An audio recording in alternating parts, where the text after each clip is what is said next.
Looking at this problem, we can see that we have variables on both sides of the equation. So we'll have to end up moving all the variables to one side of the equation to get it by itself. We also can see that on both sides of the equation, we have like terms that we'll need to combine first before moving things around. Looking just at this left side, what are the like terms I can combine?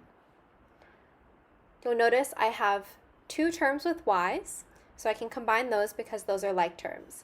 If I have 2y's and I take away 4y's, I'll be left with negative 2y.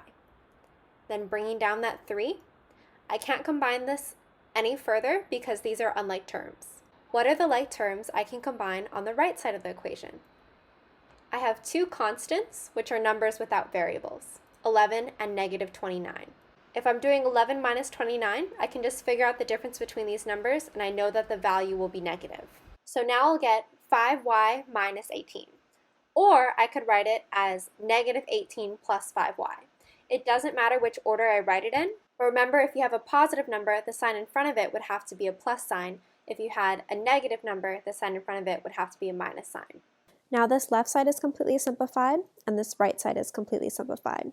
Our next step is to try to isolate the variable.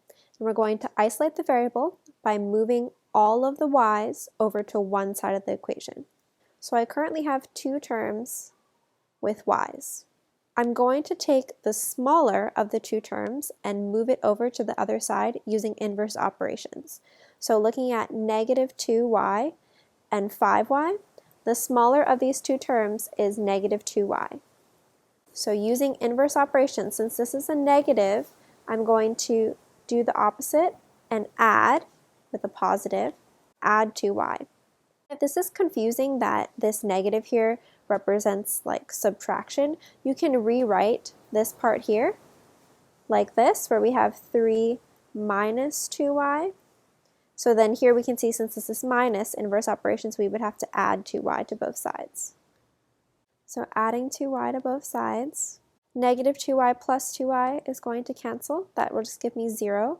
Bringing down this 3 equals 5y plus 2y will give me 7y's minus 18. I have the variable on one side. There's only one variable, but I still have these surrounding numbers by it. So I need to use inverse operations to get the y completely by itself. Starting first with addition and subtraction, since 18 is being subtracted from this y term, I'm going to add 18 to both sides. And I'll get 21 equals 7y. Y is still not isolated by itself. It's being multiplied by 7 currently. So I'm going to divide by 7 on both sides. And I end up getting 3 equals y. To check my work, I'm going to plug in 3 everywhere I see a y in the original problem. Simplifying 2 times 3 is 6. Negative 4 times 3 is going to give me negative 12 plus 3 equals 11 plus 5 times 3 is 15 minus 29. 6 minus 12 will give me negative 6, then just bringing down that 3. 11 plus 15 will give me 26, bringing down that minus 29. Negative 6 plus 3 is negative 3. 26 minus 29 is also negative 3. Since the left side of my equation is equal to the right side of the equation, I know that this answer that I plugged in for y is the correct answer.